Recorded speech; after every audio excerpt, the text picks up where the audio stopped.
A little bit about Dr. Blackaby. He was born in the beautiful place called Vancouver, British Columbia, and graduated from British Columbia University in 1989. He graduated with a double major in English and history. And then he left the beauty of Canada and went down to the heat. He migrated down to Texas, and there studied at Southwestern Baptist Theological Seminary in Fort Worth, where he earned a Master of Divinity and a Doctor of Philosophy, and he specialized in the area of ethics. He went back to Canada after that, and in 1995, headed east in Canada towards the Rocky Mountains. And there in Calgary, in Alberta, he pastored a church from 1995 to 2008. While as senior pastor at Trinity, they also planted a church in a mission and adventure and an enterprise. And even back a year earlier, he must have been double teaming. In 2007, he became the third president of the Canadian Baptist Theological Seminary and is still in that position today. When I think of his family, I've had lunch with him a few months ago, and we talked about his children. He has a daughter, Rachel, who got a degree from UT in social work and counseling.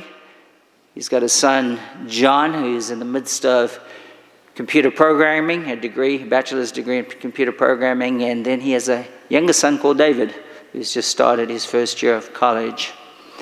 Married to, I believe, a Vandy nurse, whose name is Joe Susan.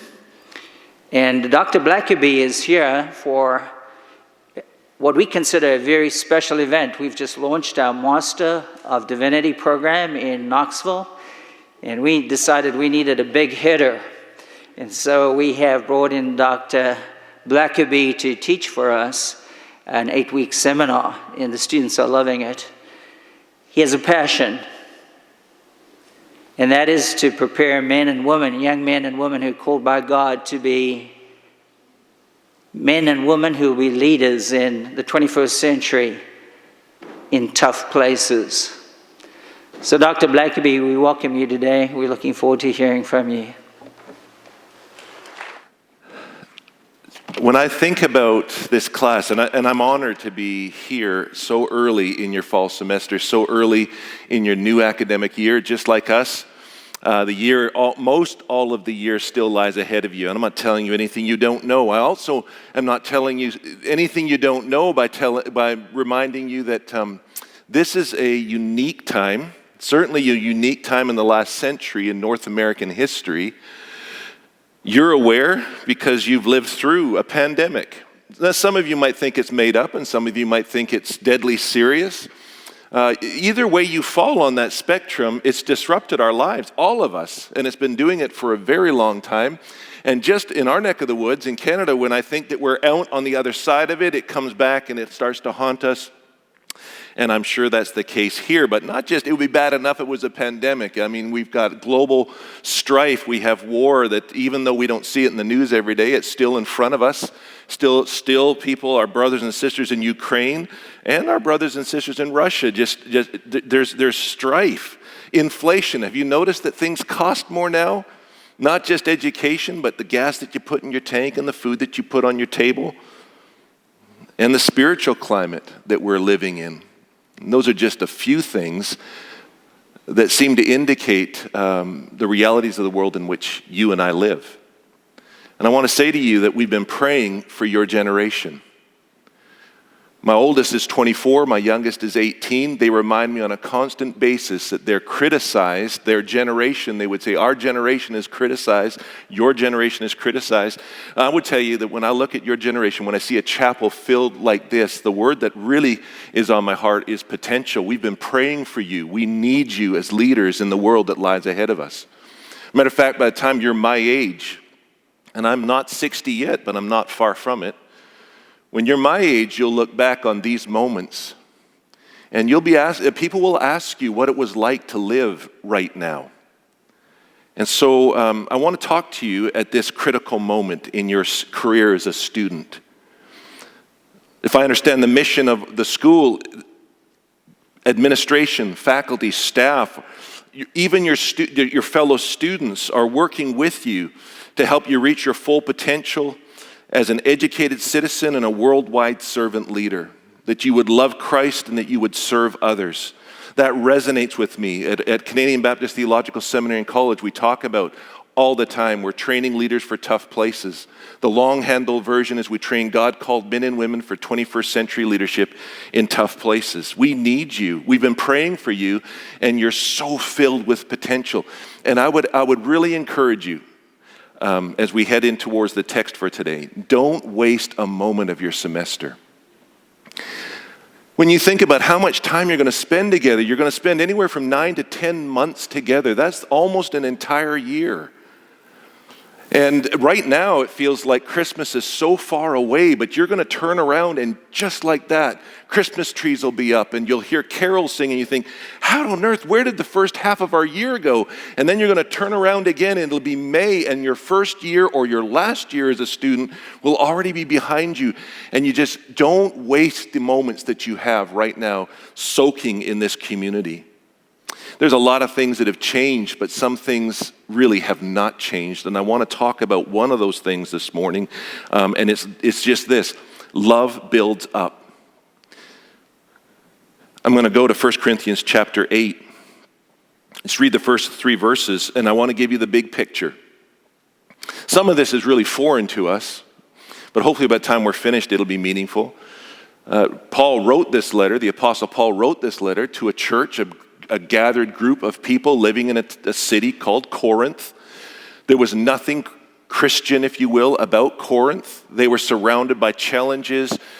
We don't see a lot of idol worship today, but in Corinth, that was commonplace for people to worship carved or fashioned images that they perceived to be a god or gods. And they would make sacrifices to those idols. And the question that was burning in the hearts of the Corinthians is, can we buy the meat that's cheaper? Can we buy the meat that somebody, even if we don't worship the idol, can we buy the meat and eat it? And the church or the Christians were divided over this issue. They were so divided that they bring in the heavy hitter. They actually somehow have written Paul a letter and they've asked him, what do you think? And Paul's starting to answer their differences of opinion as we get into the middle of this letter. We call it 1 Corinthians. So by the time we get to chapter 7, Paul's answering their questions directly. And by the time we get to chapter 8, Paul makes a brief, a pointed, I think it ought to be a motto-like statement for us who are in Christian education. And it's this: knowledge puffs up, but love builds up. Knowledge puffs up, inflates, love builds up. That's all I want to talk about this morning. The issue, whether or not you should worship idols, is a non-starter. Like Paul would say, we all agree that's not a thing. Don't do it. But when it got to this issue of can we or can we not eat meat, can you imagine how passionately people were arguing their side of things? Probably more passionately than what you argue your point of view in any class that you're a member of. If you think about something, if you feel strongly about something, you're gonna lock horns with people, and that's a natural process in an institution of Christian education like you're in here at Carson-Newman. But Paul says it's going to become destructive for you if it's not tempered by love. The question really is, what is your attitude in life? At Carson-Newman, you're going to be given the rare opportunity, and trust me when I tell you, it is rare for you to be able to come here into this place at this time in history and to examine and clarify what you believe. You might be here and you might not even profess to be a follower of Jesus Christ, but for some reason you've chosen to come to an institution and study amongst a faculty and a staff and an administration and almost every other fellow student who would say, we want to know what we believe. We want to clarify what we believe, and you're doing it in a Christ-centered, biblically informed context. But I would suggest to you, your journey here is more than simply figuring out what you believe. Your journey here is about shaping your character and who you are. So when Paul talks about knowledge inflates. He doesn't devalue knowledge. He just has a concern about the function of knowledge. What's the danger? What's the danger that I feel at our school? What's the danger that you ought to be aware of in your school? Well, the danger is this. Knowledge on its own can become really destructive and actually can begin to destroy relationships. Think about this. Our students, I know this isn't you, but the students at our school, when they talk to me about researching a topic, in this day and age, what many of our students actually mean is that they've watched endless YouTube videos about some topic. And their friend sitting next to them in class has watched endless YouTube videos about the opposite side. And both of them are equally convinced because they've been listening to the most persuasive voices. And they lock horns with each other. And if it's only about knowledge, nobody's going to give any ground. Nobody's going to give any grace. If knowledge is the only reason you're here, then Paul says in verse 11, that knowledge is going to become for you an engine of destruction. Let me put it another way. Knowledge untempered by other qualities will foster pride and arrogance. Obviously, we are in education because we want to know more than we did last month, last semester, last year. Obviously, we're here to learn. But if learning facts and knowledge is all that you're here for, I'm just telling you, in the careers that lie ahead of you, you're in danger of doing damage because your character won't be equal to the assignment that God's going to give you. The Holman Christian Standard Bible, the Bible I study out of, says knowledge inflates with pride. It puffs up. It becomes the seedbed of pride. It doesn't make us considerate of other people. Loveless knowledge becomes, ruinous. Ruinous to our families, ruinous to our friendships. It doesn't mean that knowledge is either irrelevant or unimportant, but what it does mean is that it can't serve as the primary basis for our Christian behavior. Paul isn't anti-intellectual, he's just anti-snobbery. You ever been around that student? I know it's not you, but have you been around that student that knows more than anybody else, even the professor? They are the self-appointed adjunct professor in every class that they attend. That is not a nice person to be around. Don't be that person. Paul says in verse 2, at best, our knowledge is only partial. It's incomplete. We don't know everything we ought to know yet. It's not to say that what we know isn't accurate. It absolutely is, but there's more to find out. There's more to discover in the life that's ahead of us, in the career that's ahead of us. So knowledge is proud that it's learned so much. Wisdom is humble that it doesn't know any more than it does. There's still so much to learn. What's the bottom line? Knowledge has to be tempered by love. In Canada, if you're in our school systems, and by that I mean our elementary and our high school systems, we're required to study. If you're in French-speaking Canada, you have to study English.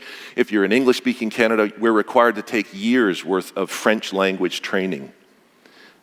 I say that number one is to let you know, we have to do that. But I want to confess to you that after years of studying French, I never moved to Quebec or to areas of New Brunswick where I would actually put it into practice. My sister did. She lived in Montreal for 3 years. She began to converse with people. She became fluent in French. I would say that's the difference for me. See, I studied French. I knew French. I had knowledge. But what did it matter? It mattered some in the studies I was doing, but it didn't give any effect to anybody outside myself. My sister, however, took her knowledge and because of her compassion, she went to McGill University and for 3 years served as a college minister.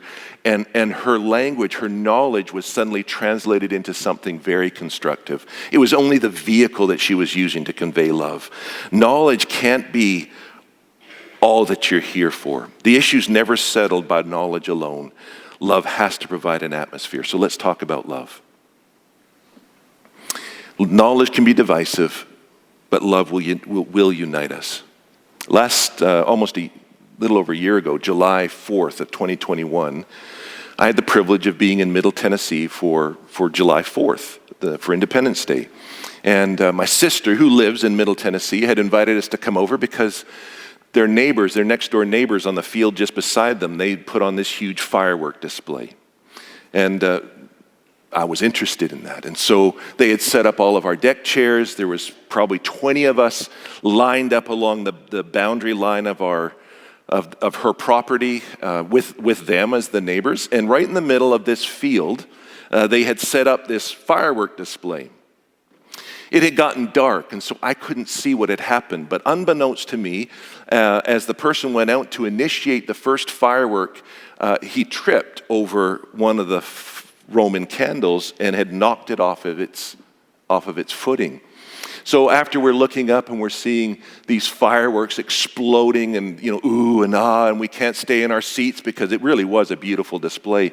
We get to the last firework, and actually it shot across the lawn away from us, and I thought, that is a spectacular firework. Like, I've never seen one so low to the ground. And then the next one actually had turned about a quarter, and it shot towards the neighbor's house, hit the house. And I thought, I wonder if this is on purpose. The next one came directly for our family. It actually hit my son's leg and scorched the hair off his legs. I concluded, this is not intentional. Everybody starts running. It became for me a really good illustration of knowledge without any kind of foundation. Knowledge is just shooting fireballs. Love is what makes sure it's anchored in place and they shoot in the right direction, because nobody wants to be burned by your fireball of knowledge. But in the hand of love, you will make a spectacular show of what God's done in your life. We build each other up. The language is like building a house. My personal motto, if you ask any of our students, they'll be able to repeat it for you, is that we want to be a people who love God, love His Word, and love His people. That's the footing that will allow that firework to shoot skyward accurately. Paul calls love, in little later in chapter 12 and verse 31, he calls it the most excellent way. So I would ask you to look beyond yourself to help others, to see others. As you're sitting in every one of your classes, recognize that you're surrounded by human beings who are living lives just like you. That includes your professor. That as you look around you in any given class, to ask God, with all that you're investing in my life, all of this knowledge, to what end? Yes, it's a career. Praise God for that. But what else in addition? I mean, God will place you somewhere in the North American market or beyond the borders of this continent. For what purpose? Knowledge will only get you so far. Love will take you into the heart of those people sitting around you. Love concerns itself with other people. Love isn't concerned with personal advantage. Verse 3, Paul says, let me read these 3 verses. About food offered to idols, we know that we all have knowledge. Knowledge inflates with pride, but love builds up. If anyone thinks he knows anything, he doesn't yet know it as he ought to know it. But if anybody loves God, he is known by Him. The Christian life is not a competition about who knows more and who can demonstrate the perfection of their knowledge. That's not what it's about. Christian life is not an attempt to trump other people with my irrefutable logic. As important as it is for me to understand what I believe and to flesh that out in what we call ethics. But the Christian life is a matter of being possessed by God and being known by God. And if I read the letter of 1 John, John says, you don't know God if you don't love. When we love, we give clear evidence that God knows us. When we love, we give clear evidence that we're in a relationship with a living God. And just to be clear, I'm not talking about affection, although our affections can be stirred, I suppose. I'm not talking about affection. I'm talking about choices that we make for the betterment of somebody other than me. That I put more into life than I take out of it. That the room is better when I leave than it was when I came in. Love is devotion to somebody or somebodies. It's acting towards people in a way that is like God's character.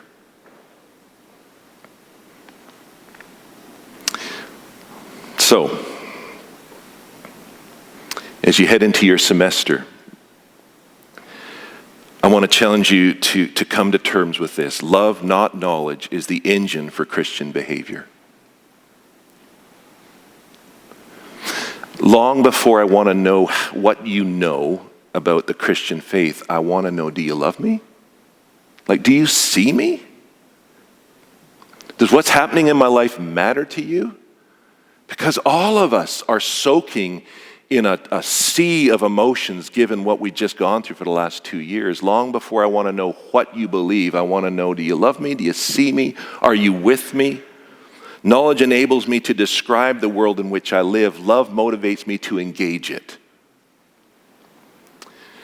The knowledge that you're gaining in class will help you to describe the fields that you're focusing on. Love will give you the capacity to engage the people in those fields and to make an eternal difference. Knowledge in the hand of love is a tool for great good. Knowledge without love is a devastating weapon. Don't weaponize knowledge. Through the love of God, mobilize it to change the world in which we live. We need you. The potential that rests in this room to change this continent and this world is enormous. You are living out the answer to our prayers. Let God temper your knowledge with love and see what will happen in a world that's desperately waiting for you.